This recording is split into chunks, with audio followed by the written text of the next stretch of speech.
Good morning, good afternoon, and good evening, depending on where in the world you're joining us from. Hi, my name is Rosalie Olmsted. I am the Strategic Partner Coordinator here at Women in Cybersecurity. We often go by our acronym, WiCyS, because that is exactly what we are, a global cyber sisterhood. It's a pleasure to have you all here today, and especially with WiCyS Strategic Partner Bloomberg. But before I pass it over to everyone on the incredible team and panel, I'd like to give you a brief overview of the WiCyS organization. WiCyS is a 501c3 nonprofit organization with a mission to recruit, retain, and advance women in cybersecurity. Our community is made up of over 11,000 members in 107 different countries. We have 68 professional affiliates.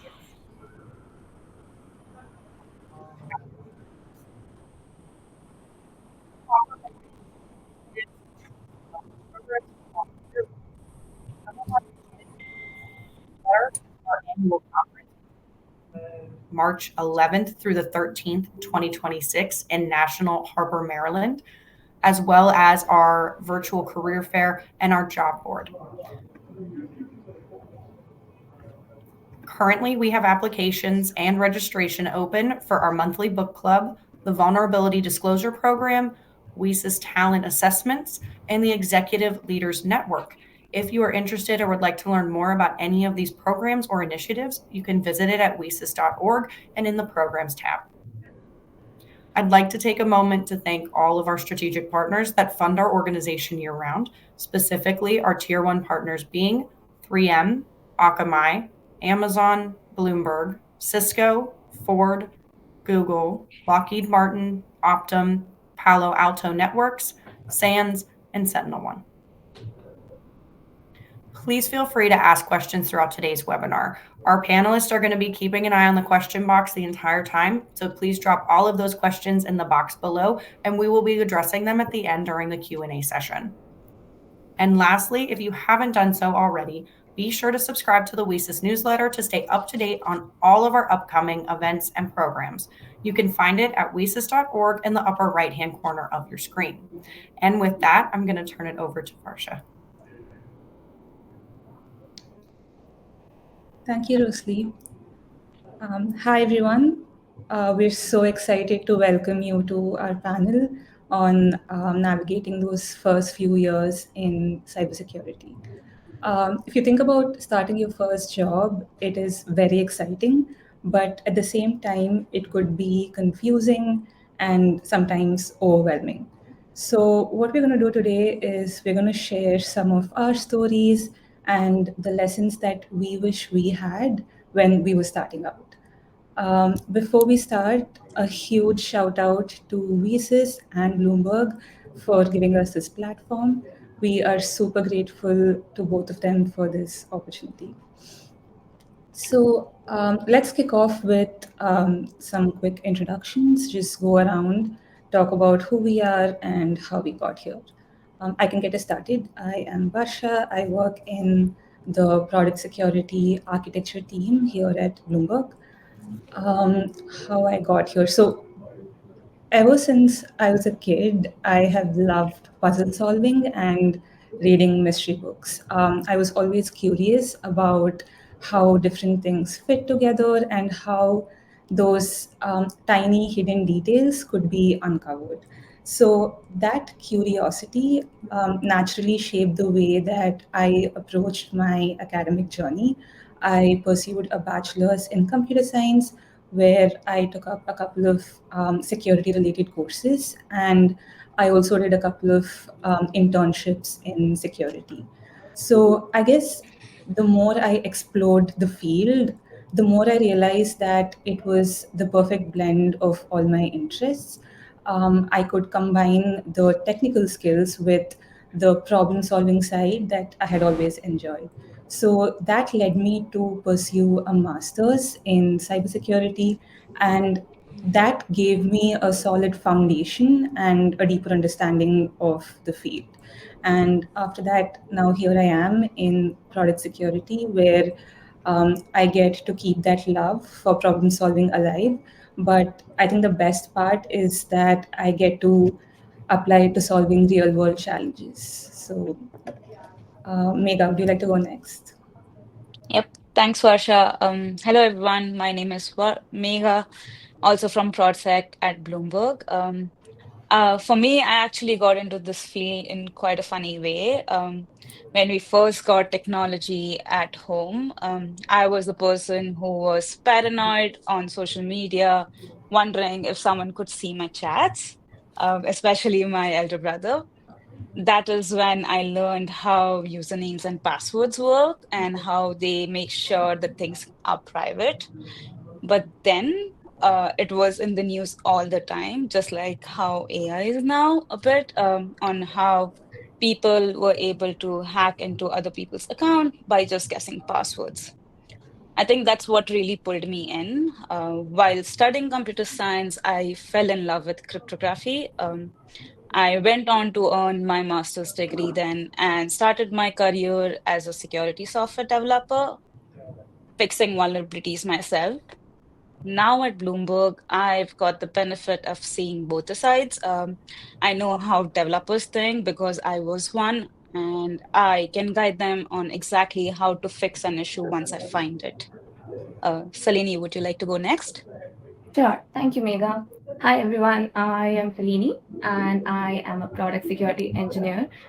Though, if you ask me what I really wanted to be, I probably still say a spy. I have always loved spy movies, especially Mission Impossible. And while I'm not exactly hanging off helicopters, I do spend my time helping teams hunt down vulnerabilities and build tools to stop threats before they happen. So it's basically the cybersecurity version of your mission, should you choose to accept it. I started out with a bachelor's degree in computer engineering, and after a lot of trial and error, some accidental late night deep dives, I found cybersecurity, and it just clicked for me. And as Varsha mentioned, I loved solving puzzles too, and it felt very much like so. Spotting what others miss, putting all the pieces together, and I think that curiosity led me to pursue a master's degree in cybersecurity, which eventually brought me where I am today. And I think what keeps me hooked is how fast this field moves. Every day there is something new, new tools, new attack methods, new things to break and maybe fix. And it's one area in tech, in my opinion, where staying curious is basically part of your job description.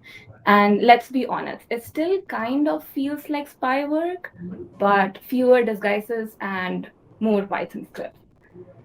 Yeah. Sindhu, do you want to go next? Yeah, thank you, Salini. Hi, everyone. I'm Sindhu, and my journey into cybersecurity actually started back in the college while I was studying computer science.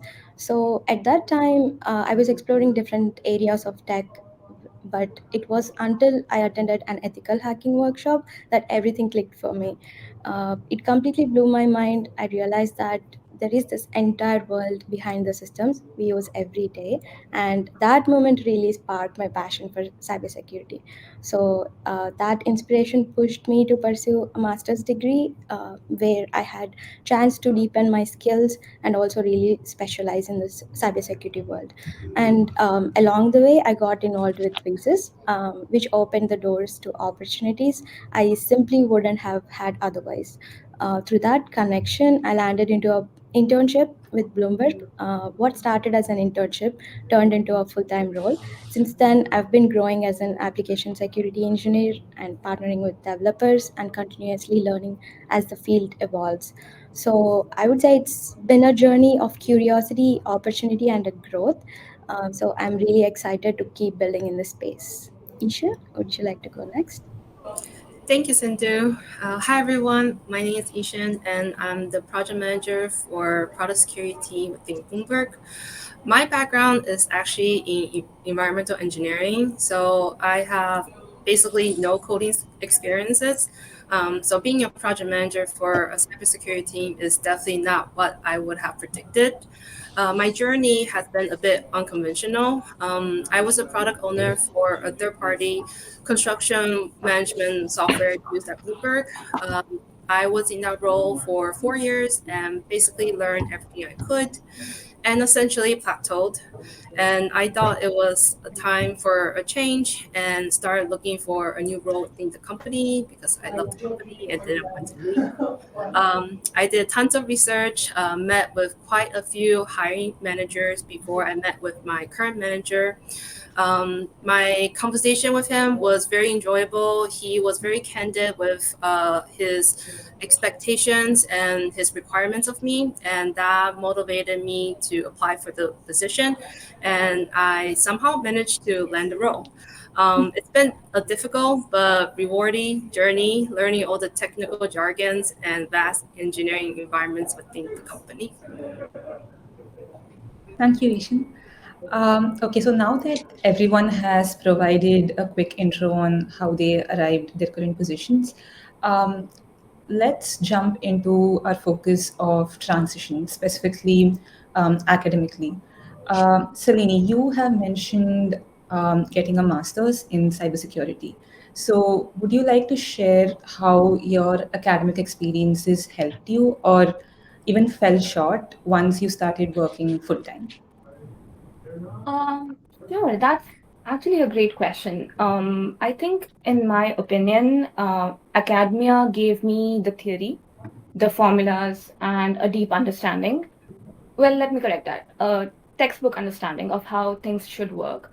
But I think my first job was the one that taught me that systems rarely behave the way your textbooks say they will. In school, you have one question, that question has one right answer, and you get points for the right answer. But I think in real life, half the battle is figuring out what the actual question is, and the other half is, well, debugging something that should not have been broken in the first place. So it was helpful, yes. Complete? I don't think so. I totally agree with Celine here. Like academically, I got exactly what I needed to understand the why behind things, like the logic, the ability to explain security in a way that made sense to the person in front. That foundation itself has been invaluable. But once I stepped into the real world, I realized there's a whole side of the job the books never cover, which is like the context switching, switching from one task to another real quick, and still keeping your focus while you're at it and not losing your mind. To be honest, that's the part you really learn by doing, and it's kind of a muscle that I'm still building every day. Yeah, I think I agree with you, Megha. I think even for me, my academic experience, it definitely helped me build a strong foundation. It gave me the concepts, the theory, and personally for me, I think the most important thing is that it gave me the confidence to step into the field. But at the same time, as Salini mentioned, the real world is very different. So while academics gave me the base that I needed, it's really been the real world experiences that have actually taught me how to apply it and adapt quickly and eventually like grow. Okay, so now that we've spoken about how academics shaped our careers, I'm curious about the other side of the story, those first job surprises. Because as dynamic as the workplace is, it has a way of throwing curveballs when we least expect it. Megha, okay, let me start with you. What's one thing that really caught you off guard when you first stepped into the workplace? Oh, it's been some time. Let me think about it. Oh, one thing I think that surprised me the most was how everything moved so fast. Like in school, you'd be on a project at a time, like you'll be at one project at a time, start to finish. But in my first job, I'd be deep into something, and suddenly I'm asked to change my priorities to a completely new one. Um, that pace actually took me a while to get used to. And I also remember when I joined the company, I was so eager to prove myself with perfect code. But then I spent the first week just trying to get the dev environment running. That's when I realized like Googling is a really truly a great skill to have. And it's less about being flawless and more about being resourceful and able to figure out things as you go. That's actually very insightful. I definitely remember Google being my best friend, and I'm sure everyone here can agree that it's recently been taken over by ChatGPT. Um, yeah. Okay, Yishan, you have a diverse background, both security and non-security. So I'm curious to know how your experience was different in terms of what caught you off guard when you first started. Yes, even though I switched department from operational to cybersecurity, they are quite similar in terms of culture, project management tool usage, reporting hierarchy, etc. But as I reflect on my years as a professional compared to being a student, there are a couple surprises I want to share. The first one is for me, a lot of information I studied as a student did not apply to my current job. I mean, the fact that I didn't stay in the field I studied definitely is a major contributor. But the physics, the wastewater treatment classes I took in college did not apply. But the message I want to deliver is don't fret if you feel unprepared based on your educational background, because oftentimes, whatever position you land, you will always require some level of training on the job. The second surprising lesson I want to share, at least in my experience, is the relationship dynamic between your manager and you is quite similar to between a professor and student. What I mean by that is a professor is invested in your studies, in your grades, and your well being, and want you to succeed. And very similarly, your manager should provide guidance and should be invested in your success. Because when you're successful, they're successful, and the company as a whole is successful. So, being a professional doesn't mean you have to figure out everything on your own. I think that makes sense. So, in conclusion, we can say that there will be surprises no matter how or where you start, but we just have to adapt and grow. But taking a step back before an actual full time job, for most of us, our first taste of the industry, I think, is usually through an internship. Sindhu, you did your internship right here at Bloomberg. Would you like to share with us how that experience was like? Sure. Yeah, that's really a great question. So, I definitely carried over skills from my internship into a full time role. One experience that really shaped me was working extensively on this platform called Hack the Box. So, it gave me this gamified, hands on learning where I could practice breaking into systems and experiment with different attack paths and really sharpen my ability to think like an attacker. So that mindset has been invaluable because in application security, in short, AppSec, you're constantly trying to anticipate how someone else might exploit a system. And on top of that, I also got to work on real world security reviews and also static analysis during my internship. That meant into diving deep into code, identifying vulnerabilities, and actually recommending fixes. So it wasn't about finding issues, but also learning to communicate with effectively to developers and also stakeholders. So by looking back at all of those experiences, I definitely feel it not only built technical foundation, but also shaped my approach to the problem solving. So I learned how to break down complex problems, stay curious, and keep looking at challenges from a different side. So those are the skills I still lean on every single day in my job. That's a great point, Sandhu. And I definitely agree with you that internships give you an early taste on how things really work in the corporate world. I mentored an intern recently, and what stood out to me wasn't just their technical work, but also the softer skills they had.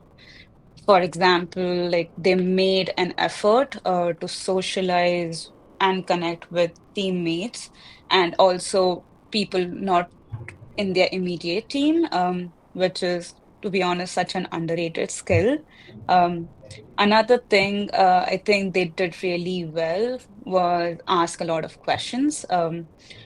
Instead of worrying about looking inexperienced, they kind of leaned into being curious. That's something I think is incredibly invaluable. Like staying curious, speaking up, and being open to learning, to be honest. These are the habits that carry you far beyond your internship and help you um, set your career up. Yeah.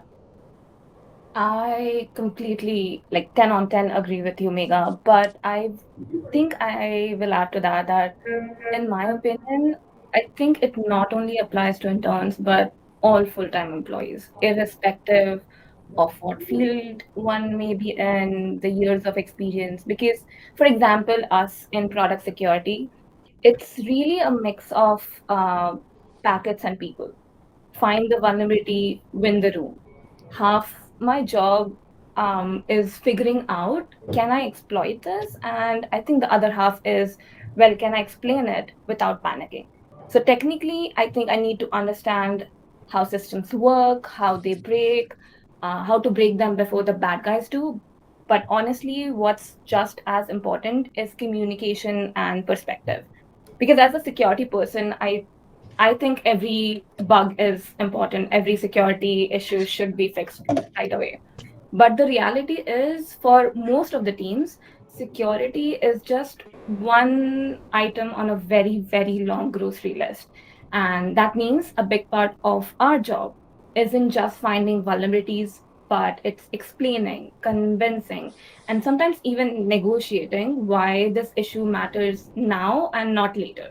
So coming back to Mega's point, soft skills are, I think, kind of underrated, but are so, so important.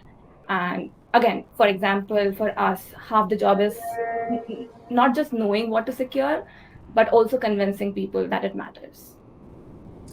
And I just want to add on to already what Selene and Mega has mentioned. As a project manager, my frequently used skill is effective communication. But for me, it's between team members and team leaders on the requirements, the issues, and the solution proposals so that tasks can be completed with as few errors as possible. In addition, I also heavily rely on detailed note taking because I'm constantly context switching. So having a track of my to-do list and meeting notes are essential. So let's pivot a bit. We have discussed the skills that helped us to succeed in our roles, but what we haven't spoken about, and equally as important, is the ability to adjust to new companies and or culture. So that being said, Marsha, can you provide some insights on your experience with navigating a new company and a new team? What are some tips and tricks you can share with the audience? Um, So I think for me, when I first joined, what really helped me adjust to my team and even the company as a whole, I would say was simply just showing up beyond just the day-to-day work. So I would go to work events, sign up for volunteering activities, and those gave me the chance to meet more people, build relationships, and at the end of the day, I think they really helped me understand the culture of the workplace. And on a smaller scale, I found that team events were just as valuable because they helped me get to know my teammates beyond just their job titles or even the projects that we worked on. So I think those might be helpful, but I know that especially when you're um, starting out and if you're an introvert, it might seem difficult. But I think if you just take it one day at a time and go at your own pace, it'll be completely fine. I agree with Varsha here, and but I like to add something to that. Like for some of us, a new team may also mean a new job and a new city altogether, like it did for me. What really helped me was getting out of my comfort zone and not overthinking that I may be bothering someone by just asking few questions. So, in order to get over that, I started reaching out to people and collaborating with folks outside my direct team. And to be honest, once people realized that I'm new to the city, they began sharing tips on like where to eat, where to hang out, and even what to do. Um, that not only helped me settle in faster at this new place, but also gave me a way to connect with them beyond just work. Um, how about you, Sindhu? When you first started here, who made the biggest difference for you? Like, has anyone played a key role in your career progression since? Yeah, so for me, the biggest difference came from having that right guidance early on. So, my mentor really helped me understand the company culture and also building strong relationships and also how to navigate the conflicts. So, there was always someone I could turn to for an honest feedback. That has made a really huge impact on my growth. So at the same time, my manager also played an important role, like shaping the path ahead, creating opportunities, and also clearing any roadblocks. Having that both mentorship and leadership support made it so much easier to feel like at home in the team and also start building confidence. That's such a great point. I just quickly want to add, because for me, when it came to navigating company culture, I think my onboarding buddy was a total lifesaver. They were the one who taught me all the unwritten rules, like which chats are serious, which ones are for memes, and how long let's circle back actually means. They helped me figure out everything from how to speak up in meetings to where to find the good snacks, which, let's all be honest, is the most important thing.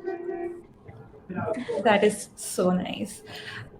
So, mentorship clearly plays a huge role, whether it's formal or informal.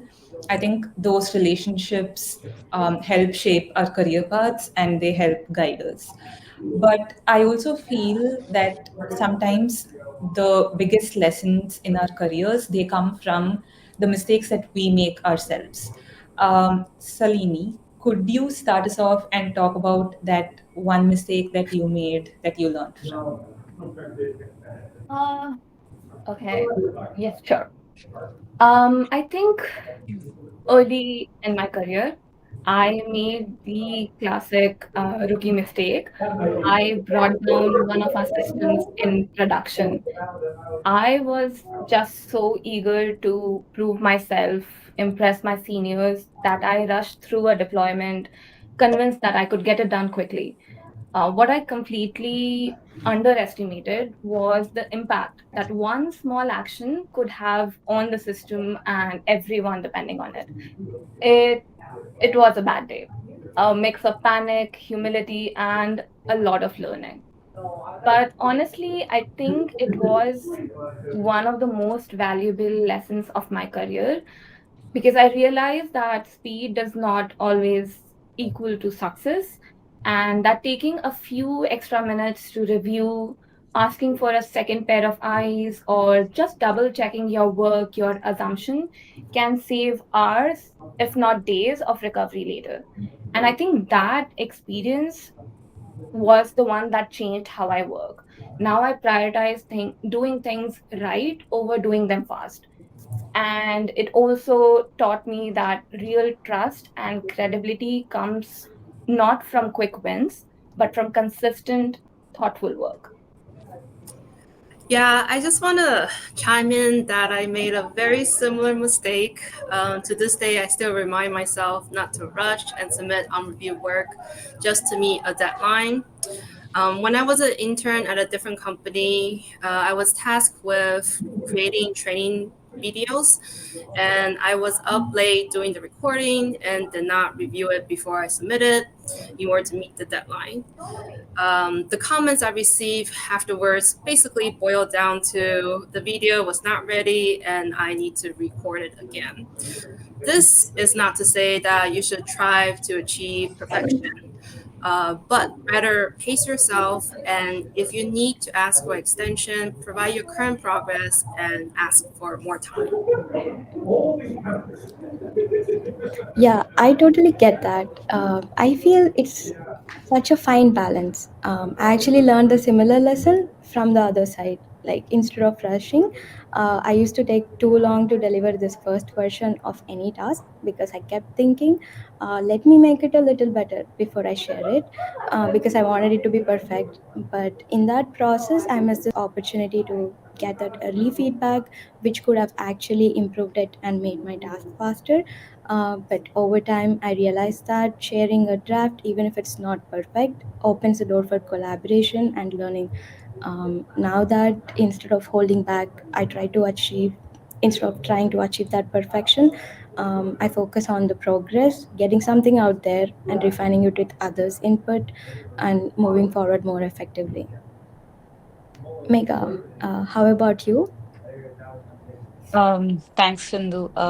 For me, I think one mistake I made early on was not paying attention to the tone, especially in emails and chat. It is so easy for messages to come across differently than you need them to be, or intent. I remember like replying to a pull request, where like it was a pull request comment where someone asked me to do something that was really not in my scope, and I felt a bit frustrated because it just felt like they're blocking my progress. I replied a bit too directly and later realized that it sounded harsher than what I meant. Um, that's when I learned that tone matters as much as the actual content does. Um, it's kind of like when we are talking to friends, like you might be frustrated, but you still want to be respectful and keep it clear. So now I feel like when I feel worked up, I pause, I take a breath, and come back to the message once I've cooled off. Um, it it just makes a huge difference in how your relationships at work play out, just by doing the small thing. Yep. I think I completely relate to that, Mega, but for me, it was less about tone and more about boundaries. So I wanted to do well and make a good impression. So I kept taking on more work than I could realistically handle. But soon I realized that I'd taken on way more than what I could handle, and I couldn't finish everything on time. And at the end of the day, it just left me feeling frustrated and even a little bit disappointed in myself. So what I learned from that experience is it's the importance of scoping your work and setting clear boundaries. This is not to say that you shouldn't take on multiple things. I definitely agree that time management and prioritization are super important, but it's about being realistic with what you can deliver in the time that you do have.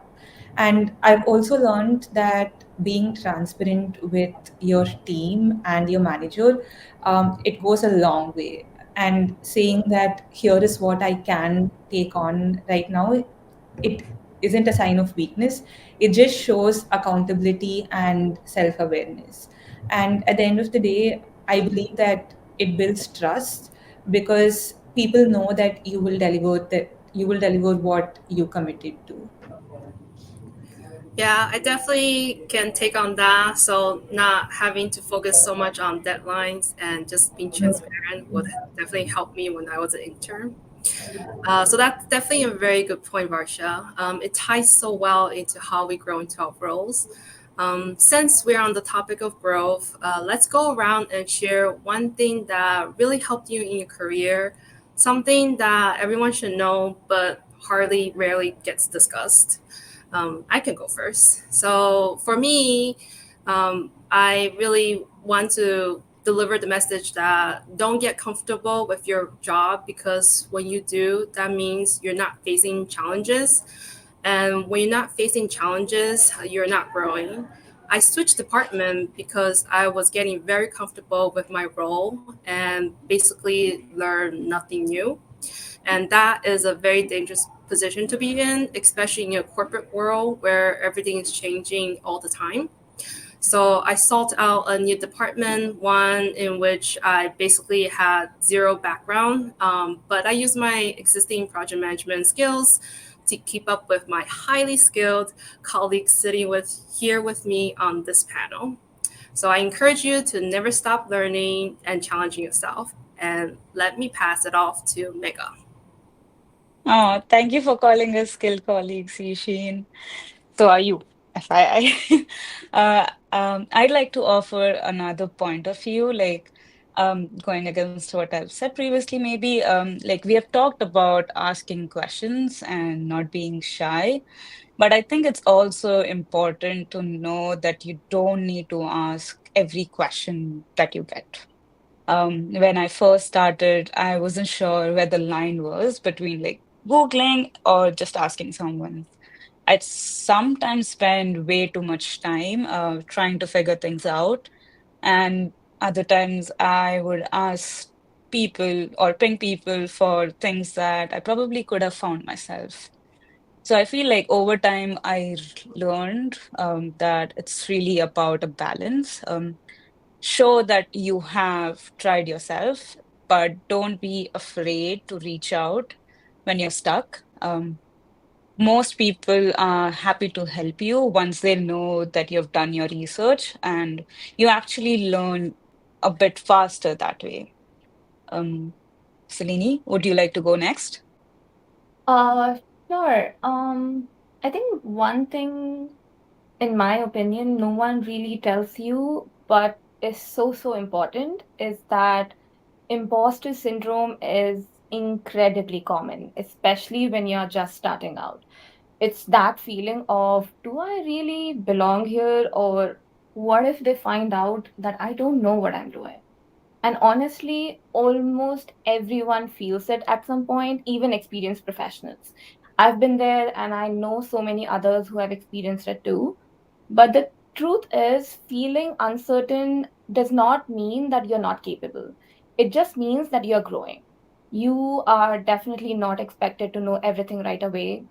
What really matters is your willingness to learn, ask questions, and keep showing up, even when it feels uncomfortable.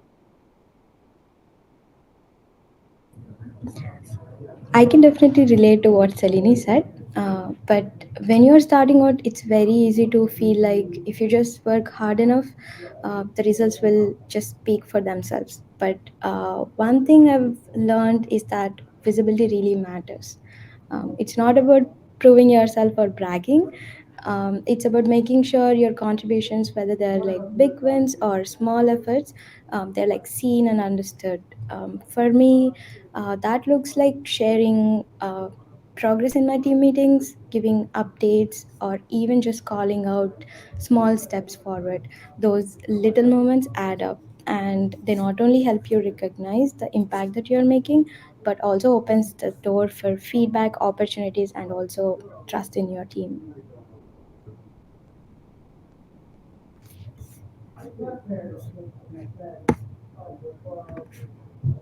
Okay, I guess that leaves me. And I've thought about this and I'm still working on this. So, one thing that no one tells you about the corporate world is this: it is not that serious. Now, don't get me wrong, your work is important, your contributions matter, and if building your career is your number one priority, that is absolutely fine too. But here's the thing, there is more to life. Work life balance is extremely important. Um, Varsha, you went, yeah. okay, sorry. I, I was saying, yeah, work life balance is very important. And this is not to say that your career is not important, but your health, both physical and mental, they are equally important. I think that too many people they burn themselves out chasing deadlines, thinking that every project is life or death. Spoiler alert: it is not. The reality is that if you're running on empty, you won't actually have the energy to perform at your best. And if you think about it, taking breaks isn't actually slacking, rather it's part of being effective. So my advice is work hard, yes, care about what you do, yes, but also remember to breathe, to rest, and to live, because at the end of the day your job will always be there tomorrow, but your health and your joy, I think, at least in my opinion, I think that's what truly matters. I just want to quickly jump in because I really appreciate you saying that out loud, Varsha. It's something I think we do not acknowledge enough, especially when work moves so fast, we forget how important our health really is. So, yeah. Yeah, I definitely agree. Like those were all some great points. I think we are nearing the end of our session. So to close us all out, let's do a lightning round. In one sentence, what advice would you give your younger self, who is just starting out? Like, I can go first. Um, Google first, ask second, and always keep your tone nicer than your mood. Yishin, So very similarly, ask questions, invest in your continuous learning. Salini, Not straying from the theme of advices so far, I would say don't fear the not knowing. They are not failures, they are how you grow.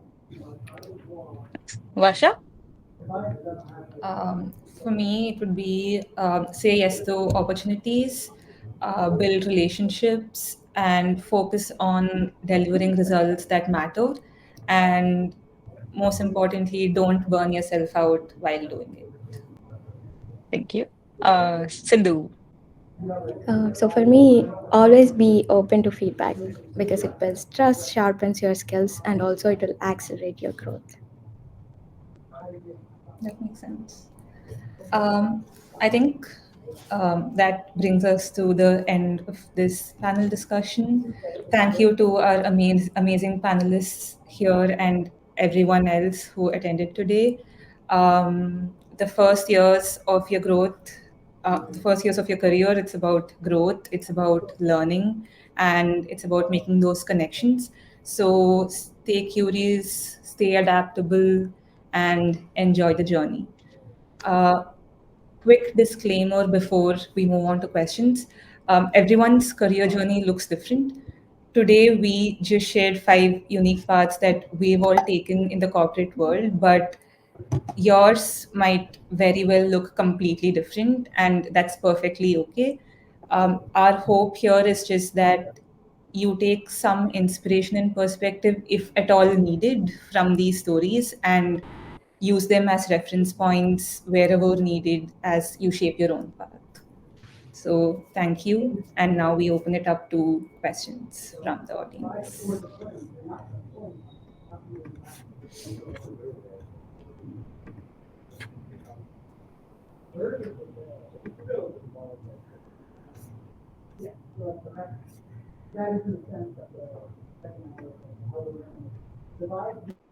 So we have a fair amount of questions that came in.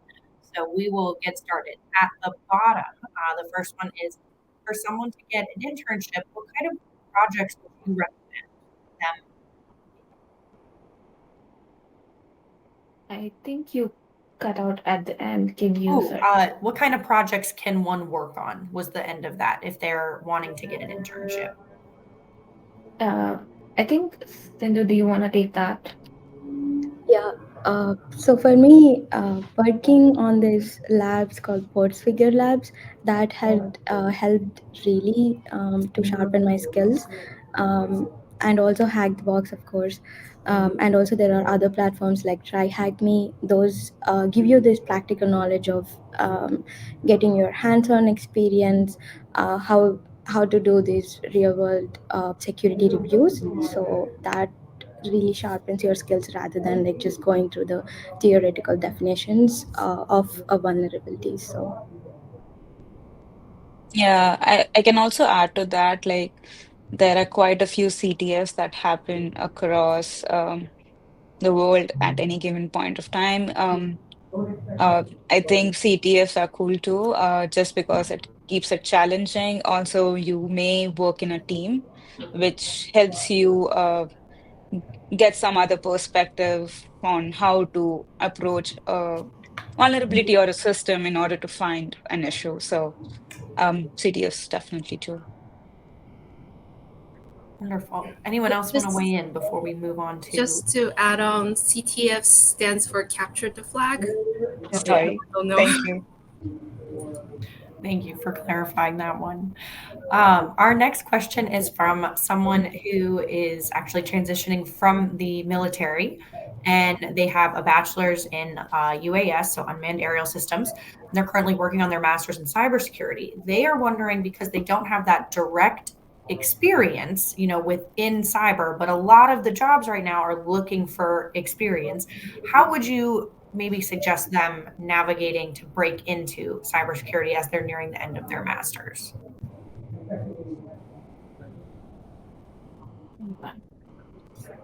I think if no one else wants to take that, I can. I don't know if you have ever seen a meme, which is from XSB, where like they say, "Oh, you need experience in order to get to cybersecurity," and then there is also another way where you need experience in, like, you need actual work to get some experience. So I definitely suggest looking that up.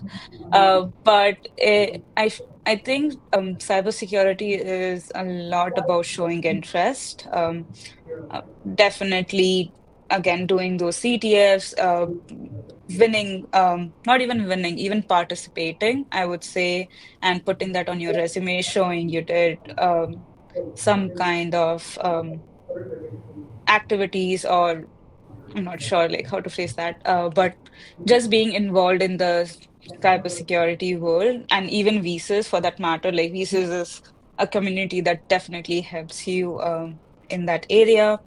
Um, so that can be one way of showing your interest and maybe connecting with the right people at the right time. That will get you in, I believe. Yeah. Yeah, I just want to quickly add, I was going to say something very similar. I think going to conferences, especially where there are like-minded people, professionals from the field that you are interested in, and I think there's like Visas is like, I think, the platform to be involved in. There are so many communities, and you can always go there, meet people, meet like someone who is at the same level as you, see what they are doing, connect with someone who has been in the field, just ask their advice, and maybe seek out a mentor there.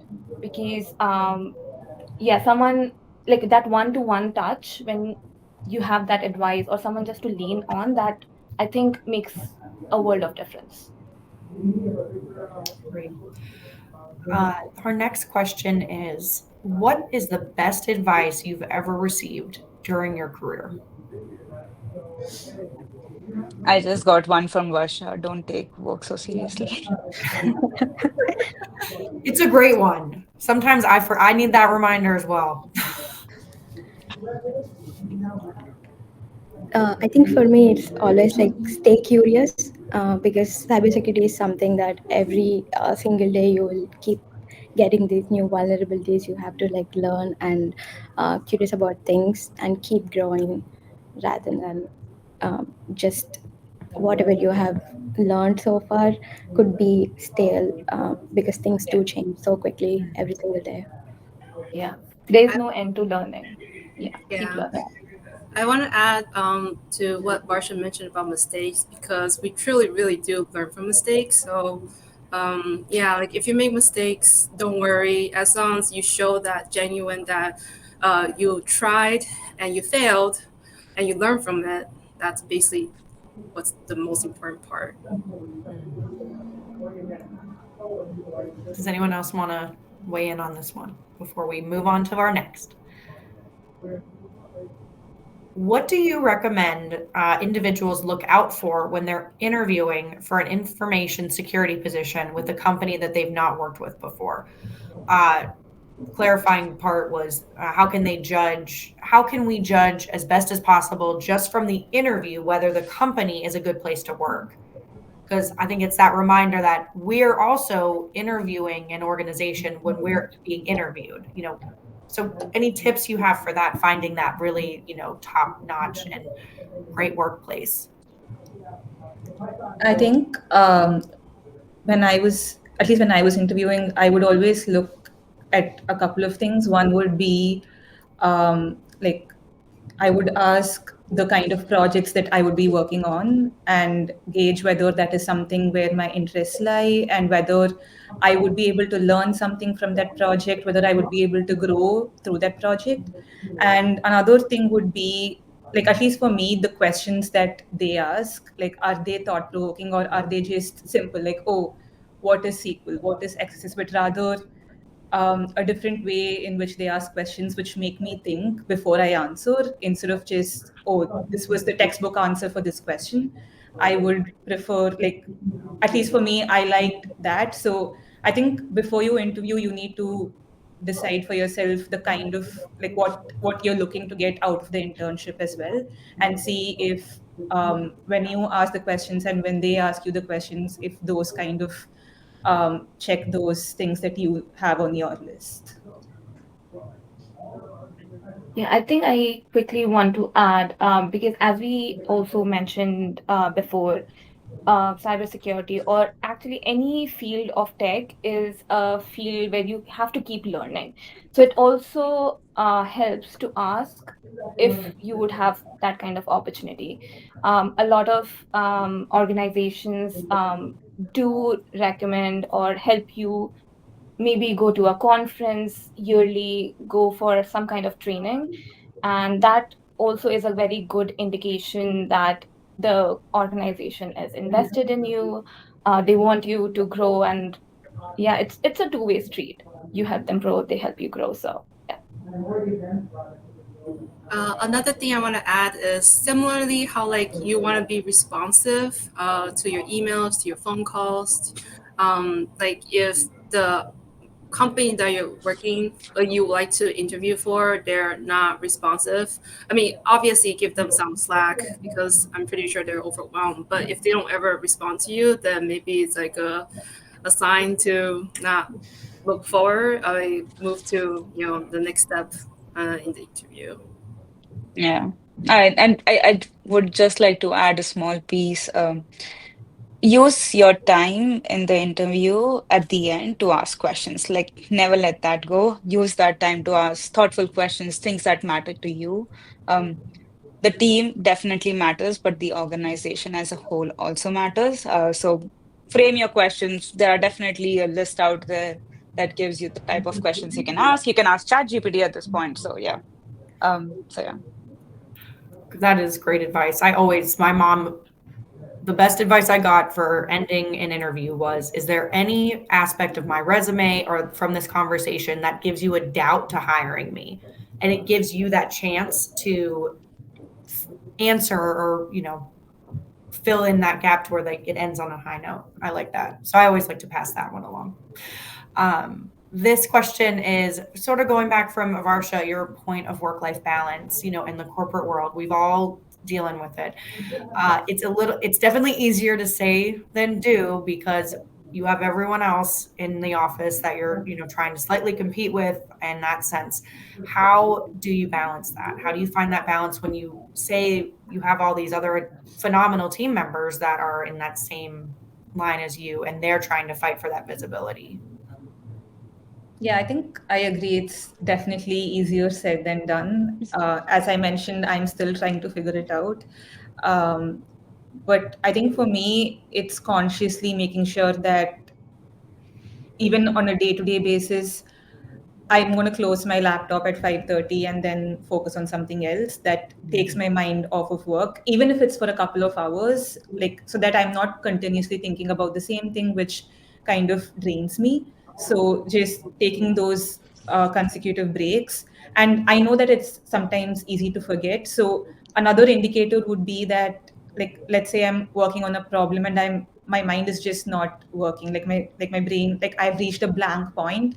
I know that like I'm not able to do this anymore, then I think that's a good time to just step away for a bit, take a pause, take a breather, do something else, and then come back to again solve the problem. So I think even if you don't do it consciously, like at least pay attention to the signs that your body is giving so that you take that break at that point. Yeah.